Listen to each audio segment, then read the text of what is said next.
ya kan, tingkat efektivitas dari vaksin. Maka 80 kali 60% itu sama dengan 48%. Jadi 48% ini aman, sisanya 52% belum aman.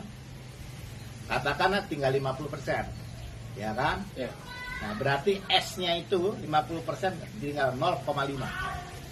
Sekarang kalau R0-nya itu 8, sudah jelas kita 8 kali 0,5 4. Jadi 1 dikurangi delta itu harus 1/4. Kalau dia bisa 1/4 artinya apa? D-nya itu 3/4, ya enggak? 1 dikurangi 3/4 1/4 gitu. Ya kan? Nah, sehingga dia bisa di bawah 1. Ya. Nah, 3/4 ini artinya apa? Artinya lebih kalau ada kerumunan 100 orang itu hanya boleh 25 orang gitu. Kalau ada kerumunan, kalau ada pesta, ada 4 orang di restoran, maka yang boleh itu hanya 1 orang. Kalau ada kapasitas 200 orang, maka yang boleh di situ cuma kapasitas 50 orang gitu. Dan semuanya harus tetap social distancing dan masker gitu. Itu yang disebut dengan perhitungan social distancing. Jadi ada rumusnya. Jadi pemerintah melakukan ini apa yang saya sebut dengan scientific based policy. Jadi kita pemerintah tidak sembarangan seperti itu, ya kan? Tidak sembarangan mengeluarkan aturan 25%, 50%, kan ada hitungannya seperti ini ya, Pak? Iya, betul. Nah, coba kalau cakupan vaksinasi yang diperlukan sudah 75%. Nah, kalau 75%, ya kan, kapasitas yang dia juga 80% misalnya, efikasinya 75% kali 80%, maka sama dengan 60%. Berarti S-nya tinggal 40%, 0,4.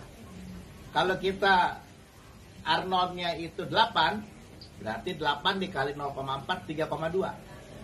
Artinya 1 dikurangi delta itu minimal sama dengan 1/3,2 gitu. Atau setidak-tidaknya menjadi 1/4 gitu. Supaya kalau dia kayak yang tadi aja saya sampaikan. Jadi ini ada hitungannya, Mas. Kalau R0-nya cuma 4, ya kan? Lebih sederhana. Kalau katakan cakupan vaksinasi dengan efikasinya 50%, berarti 0,5 kali 4 sama dengan 2. 1 dikurangi delta itu tinggal kita bikin setengah. Jadi 1 dikurangi setengah sama dengan setengah. Setengah kali 2, 1. Nah, jadi artinya apa? Kapasitas 100 dipakai 50 orang. Tapi semuanya di antigen, di PCR, dipakai ini. Dan tetap ada social distancing gitu loh, Mas Angga. Jadi dalam rangka apa? Supaya kita bisa flattening the curve gitu. Jadi vaksinasi untuk apa? Memperkecil nilai S gitu. Kenapa nilai S diperkecil? Karena delta dan S akan mempengaruhi R0, basic reproductive number, pada waktu T atau disebut RT itu harus di bawah 1 gitu. Ya, ini saya mau share ini karena ini penting sekali supaya publik paham gitu loh. Ya. Benar, Pak. Ini kan kalau bisa di capture bagus. Dan ini juga penjelasannya detail sekali karena akhirnya kita juga tahu kenapa sih dasarnya pemerintah melakukan social distancing dengan angka-angka 25%, 50% ternyata ada hitungannya. Betul. Seperti itu. Aduh, benar sekali. Baik, Pak. Tapi kan terkait perekonomian nih, Pak. Ini juga masih. Ini kan pemerintah kan menargetkan sekitar 4,5 sampai 53%.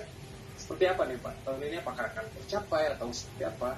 Nah, itu saya sulit untuk mengatakan karena saya katakan tadi kan tidak ada trade off ya antara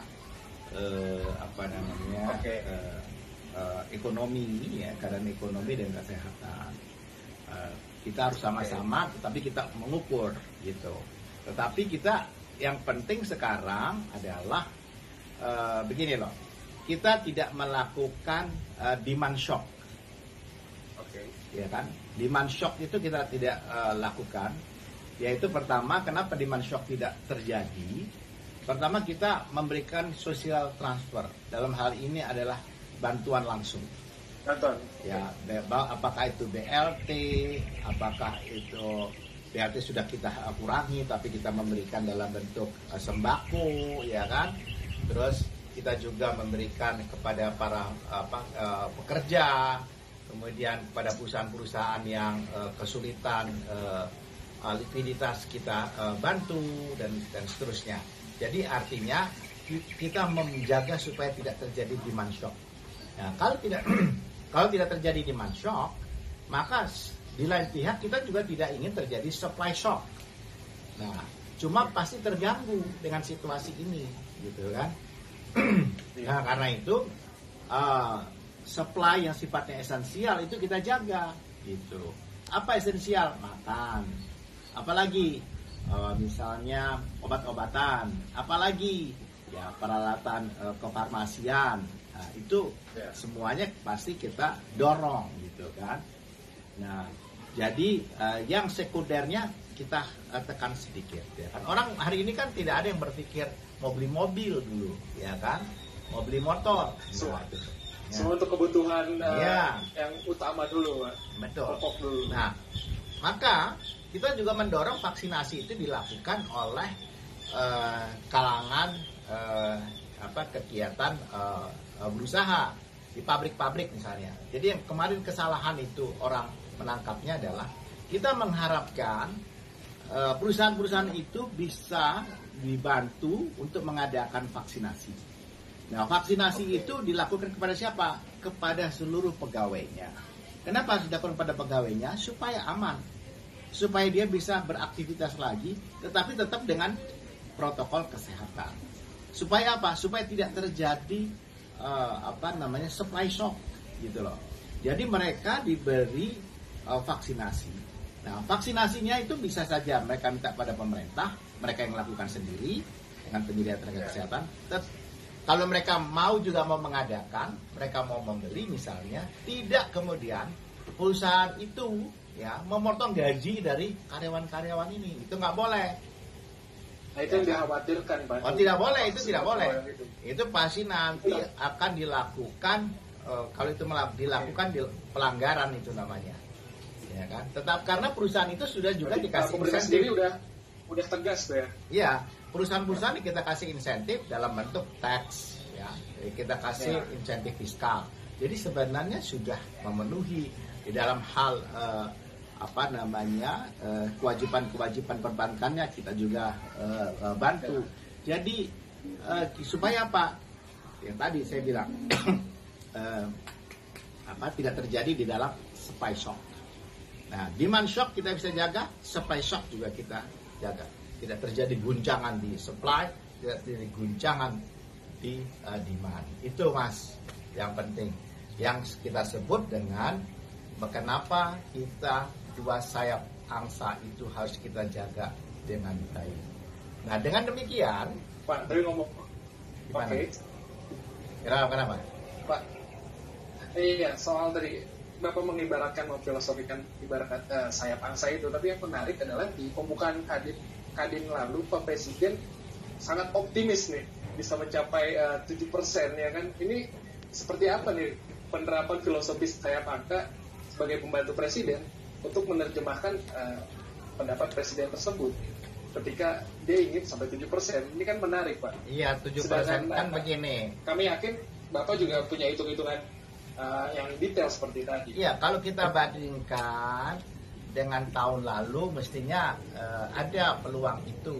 Kenapa? Karena tahun lalu kan kita minus. Oke.